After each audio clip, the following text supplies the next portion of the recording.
Hi guys, it's Becca. I am still at the Nightmares Film Festival. I'm here with director Scott Philip Goergens, right? Yes. And he directed the visceral film 29 Needles, which won, what was the official award that you won? It was the Film from Hell. It was the overall Best of the Festival award. Right. So they threw a couple extra awards out that did. nobody really knew were It was a surprise. gonna show up. Yeah. So this was screened last night. 2 a.m. 2 a.m. Yes, it was actually this morning. It was. And so this is, for lack of a better term, kind of definitely a mind fuck kind of film. Yes. It is visceral, and it does have a lot of elements that your average person would not appreciate. So this is a good place for you to bring this.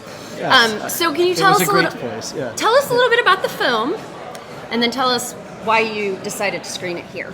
Okay. Well, it is a psychosexual thriller that's really heavy on the psycho and heavy on the sexual.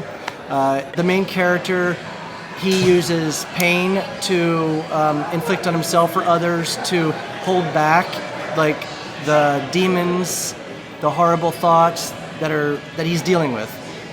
But it really is horror in the fact that it takes time to digest. And when you really see, it's a character study of this individual, what this individual is like and goes through, it really sticks with you. Yes. And that was the intention. My goal as a filmmaker for this project was to really have people sit with what is uncomfortable and how do you deal with that. Sometimes it's the main character, sometimes it's the audience, sometimes it's both. Mm-hmm. So tell the folks what the significance of 29 Needles is. Well, it's a very casual nod to America's first serial killer, who is Albert Fish, and he was found when he was caught with 29 needles inside of him. And I'll leave it at that. Yes, we will leave it at that. So that's where the title comes from. Yes, so it's very subtle. Yes, it was not very. I guess I hear 29 needles and I'm thinking there's going to be some kind of like drug reference, within there, and that's not the case. There are no drugs. No. It's all about experience for the main character. Yeah. So speaking of, he was nominated for Best Actor here. Yes, Brooke Berry was nominated for Best Actor. He was fabulous. He was great in this. Yes. And we were nominated for Best Midnight Feature too. We didn't win either one of those. Both of those awards went to amazing ones, and I made one that wasn't even expected. Yeah, it's pretty incredible. Nobody even knew existed. Yeah. So, take me through kind of like your shooting process and your budget and how you got the money together and where you shot and how long it took you. That is a story in and of itself. It was a project, and it's really a passion project because I was committed to it from the beginning, and I figured that if it was going to get done, it was going to get done because I had a hold and a grasp on the entire thing. I knew that the money was coming out of my pocket. It's all from me. All the money was from me. So I figured... that's what I was going to ask. It's probably hard to pitch this to people and get people to give you money. So it was a volunteer project for everybody that was involved, that was going to work on it, be in it. It was all volunteer. So that includes post and pre and filming. So it was...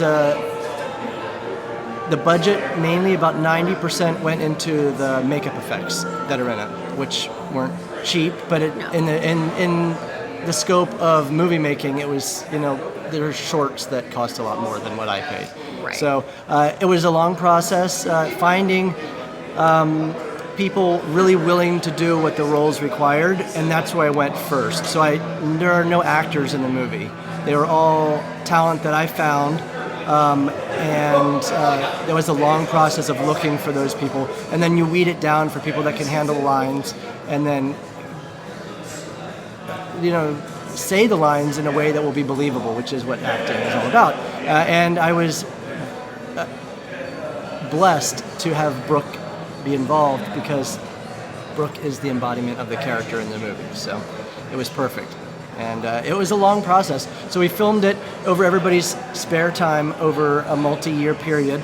And then the editing process happened during free time, during people's jobs. And I did the editing. And then my sound guy that did the score and the mixing for me, he worked on it in his free time. And he does that professionally. And I, put it in his hands after a period. And he was able to take it on and do it when he had free time. So it was all people willing to be a part of the project because they were interested. It does, yeah. Well, now I won't do it that way again. I want to do it, where I can pay everybody involved and maybe even twice because if I can get the same people involved in another project. So really compensate that. So have you looked at distribution, and are you worried about when you take this to distributors if they are going to see this favorably?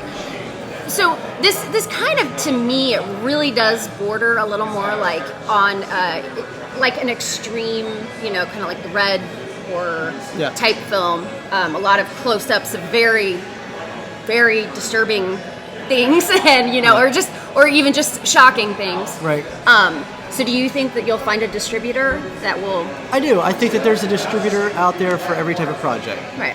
And it's just getting those right connections and finding the right people, whether it be, specifically a U.S. distribution or a combo U.S. distribution with one and a European distribution for another. But I already have had an offer, so well, if I'm all else blessed fails, then just contact Stephen Byro, because yeah.